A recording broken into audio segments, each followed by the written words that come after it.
bienvenidos a un nuevo video de los que complementan la información que está todos los días en www.comicando.com.ar.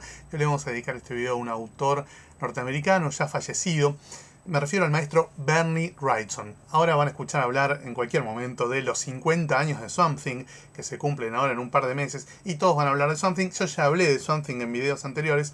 Hoy quiero hablar de uno de sus creadores, de este gran maestro nacido en 1948 y fallecido en 2017. Por supuesto, su obra más conocida es Swamp Thing, ¿no? Este primer gran hit de DC en el terreno del terror, que era un terreno que se trataba de no tocar en aquel entonces, año 1971, todavía estaba rigiendo el Comics Code y había una entidad de aplicación de ese Comics Code que se llama la Comics Code Authority, que controlaba que nadie pusiera escenas con sangre, ni hablar de sexo, obviamente, no podía haber vampiros, no podía haber hombres lobo. Bueno, Bernie Wrightson, junto con Len Wein en este caso, estiran un poquito los límites de lo que se podía hacer, y a Swamp Thing no lo describen como monstruo, sino como criatura, porque monstruo, la palabra monstruo en ese momento no se podía usar, pero van para el lado del terror claramente, y acá es donde Wrightson saca muchísima diferencia, porque en ese ámbito, en esa estética, el tipo la verdad que la tenía clarísima, un notable heredero de los grandes dibujantes de terror que había tenido Estados Unidos en los años 50, en la primera mitad de los 50, antes de que el Comics Code pusiera los límites, digamos, a lo que se podía mostrar a nivel truculencia y sangre en las historietas. Acá ya lo vemos a Swamp Thing cagándose a trompadas contra otros monstruos, y es como un híbrido, digamos, no llega a ser exactamente un cómic de terror, pero es un cómic, si querés, de superhéroes muy virado hacia el lado del terror, que va a ser lo que a Wrightson más le va a interesar explorar a futuro. Obviamente en esa época había una editorial especializada en revistas de terror que no sometía sus publicaciones a la Comic Code Authority, que era la editorial Warren. Ya hablamos en su momento de la editorial Warren, y ahí va a sacar muy buenos resultados Bernie Wrightson, trabajando en equipo sobre todo con el maestro Bruce Jones, ¿sí? Ahí va, junto con Bruce Jones, va a crear historias cortas muy buenas, muy truculentas, muy inquietantes. Acá les quería mostrar una en blanco y negro. Esta, la famosa Jennifer. Esta sí tiene todo, tiene garche, tiene horror, tiene sangre, tiene todo lo que quiera. Está mal encuadernado este libro. En un momento hay que darle vuelta para entender qué corno está pasando. Esta es una historieta realmente desgarradora. Pero en el medio, antes de volcarse al terror, publica también en Marvel historias cortas en distintas antologías. Algunas sí, más de terror o de fantasía, donde se podía zarpar un poco más.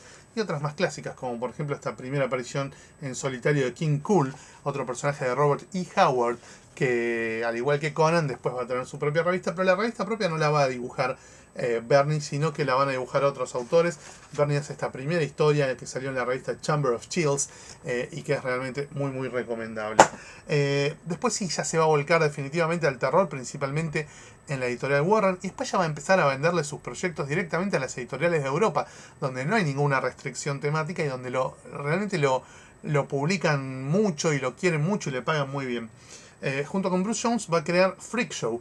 Esta es una hermosa historieta, una breve novela gráfica que será unas 40 páginas, 50 páginas, que originalmente en los 80 se publicó a color, pero no estaba bueno el color. Entonces estaba muy buena esta edición del 2006, creo, de Image, donde directamente se publica en blanco y negro y se luce todo muchísimo más, las atmósferas y las cosas horribles que hace Wrightson.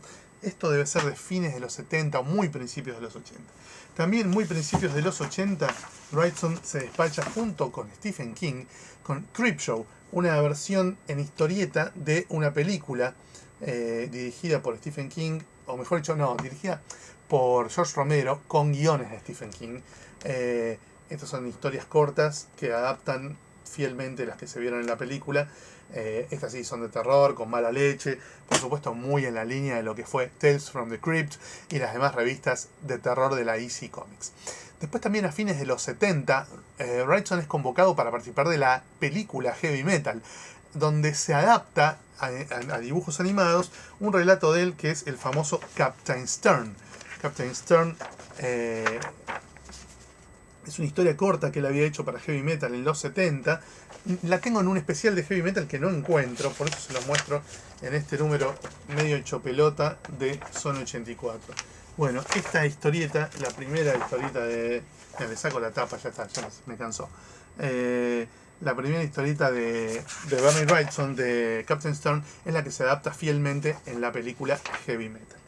Y después él en los principios de los 90 va a continuar con ese personaje, le va a hacer una miniserie de 5 episodios que salió por la editorial Tundra, tardó muchísimo en terminar de salir, y el dibujo no está tan bueno, pero el guión es un cago de risa, la verdad que está muy bien. Y en los 80 él se aboca a hacer esa novela, esa adaptación de Frankenstein, que es la novela de Mary Shelley con sus ilustraciones gloriosas, que por supuesto no la tengo porque no es una historieta, y necesita guita porque eso le tarda muchísimo tiempo en producir. Entonces se prostituye y empieza a hacer cualquier poronga para DC y Marvel. Para Marvel hace 2 novelas gráficas, una es Hooky, protagonizada por Spider-Man, que no está del todo mal, qué sé yo, es simpática, tiene algunos dibujos así de monstruos muy buenos. Y la otra, que es un poquito mejor, porque tiene guión de Jim Starlin, es Hulk and the Thing, que es muy divertida, es en joda, tiene mucho humor, también tiene luchas contra monstruos, y acá se pone un poco más las pilas en los dibujos durante toda la novela. Esto está bastante bien.